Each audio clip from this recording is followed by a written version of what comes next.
Mon frère, allez-y, mon frère, allez-y. Ok.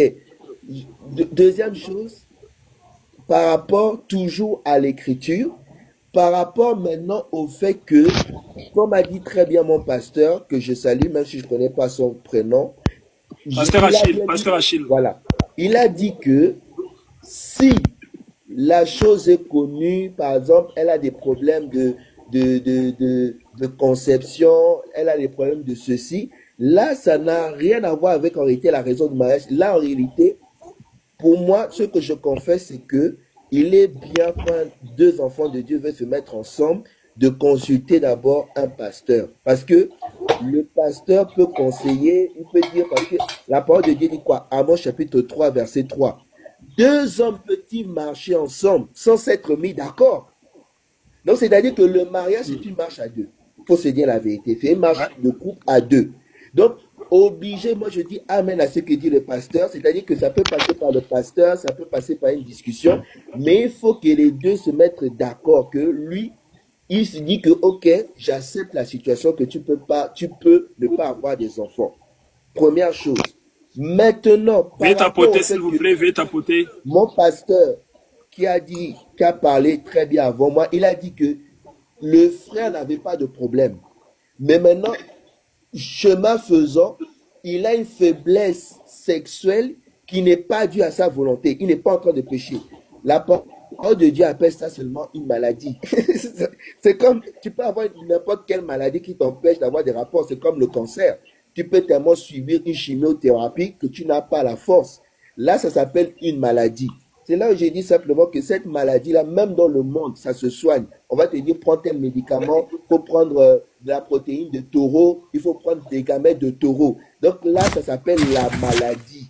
Or, par rapport à la maladie, tu as aussi la prière, tu as aussi, la parole de Dieu ne nous interdit pas de prendre du doliprane, de prendre des médicaments, mais tu accompagnes toujours ça par la prière. Ça, c'est ça que je voulais d'abord séparer ces choses-là par rapport au fait que la frigidité, c'est en réalité le frère est fâché ou la sœur est fâchée. C'est pas bien parce que la parole de Dieu dit ne nous endormons pas fâchés. Que le soleil ne se couche pas sur le fait que tu sois fâché. Deuxième chose, j'ai dit que c'est indépendamment, qu'on appelle faiblesse sexuelle, là, ça s'appelle en réalité une maladie, un dysfonctionnement corporel. Là, le frère a droit de recourir aux médicaments, de recourir aux médecins, de recourir à la prière, parce qu'en réalité, c'est indépendamment de sa volonté. Le frère voulait, mais sauf qu'il y a un dysfonctionnement. Que ce soit éjaculation précoce, que ce soit ceci, il a le droit de se faire consulter, bien sûr, toujours mettre Dieu en premier. Maintenant, par rapport au fait que est-ce qu'on peut divorcer parce que le frère ou la sœur ne peut pas concevoir, il n'y a pas d'écriture. Par rapport, je parle par rapport aujourd'hui à nous, l'Église, par rapport aux apôtres, il n'y a pas d'écriture. Au contraire, il faut chercher à prier Dieu. Abraham ne s'est pas séparé de Sarah à cause de ça, non.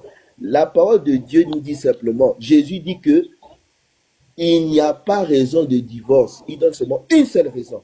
Dans toutes les Écritures, Jésus, le maître de roi, le Seigneur, dit seulement, sauf pour cas d'infidélité. Il n'a pas dit pour cas de stérilité. Non.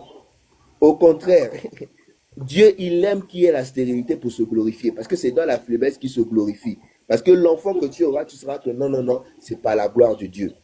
Donc c'est pour répondre, et je ne vais pas monopoliser la parole, j'ai Que mon répondu Dieu que vous bénisse.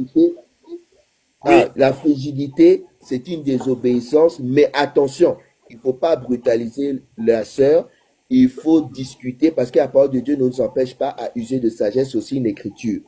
Et j'ai dit ceci aussi, je suis en train de résumer, je ne veux pas monopoliser, j'ai dit ceci, Oui. j'ai dit que, comme a dit mon pasteur, qui a parlé très bien avant moi, que si le frère, il était capable, mais pour X ou Y raison, n'est plus capable indépendamment de sa volonté, ça s'appelle une maladie. Et maintenant, l'Écriture dit que en Jésus-Christ, nous sommes guéris. Hein? Ceux qui aiment invoquer le sang, c'est là où il faut invoquer le sang. Donc, c'est pour dire que en Jésus-Christ, nous sommes guéris de toutes sortes de maladies. Donc, si ces maladies, ça s'appelle l'éjaculation, donc c'est une maladie, donc, ou dysfonctionnement, Dieu est capable de guérir ça. Et pour tout le reste, parce qu'en réalité, être paralytique ou avoir une jambe qui boite, c'est pas une maladie, c'est un dysfonctionnement. Il y a des gens qui peuvent être nés avec un pied qui boite, il y a des gens qui peuvent être nés seulement, ils sont nés comme ça paralytiques ou ça peut arriver. Mais tout dysfonctionnement, toute maladie, le Seigneur Jésus-Christ, le roi des rois, est capable de guérir. Et je dis avec les Écritures que non, le frère ou la sœur n'a pas le droit de divorcer pour cause de stérilité. Par contre, si la sœur ou le frère est frigide, il faut toujours passer par l'exhortation et aussi prier parce qu'en réalité, c'est une désobéissance et il faut simplement aider la sœur.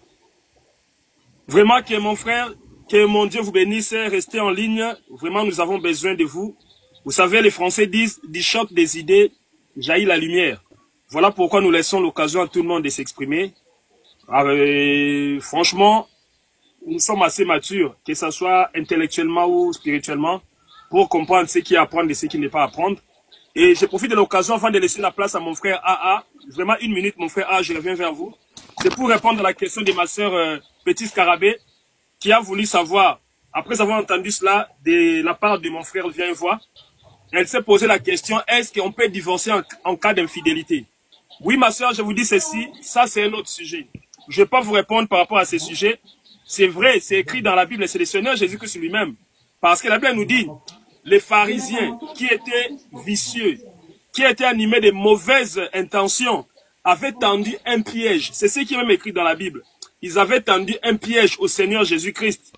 Et par rapport à ces pièges, ils voulaient juste savoir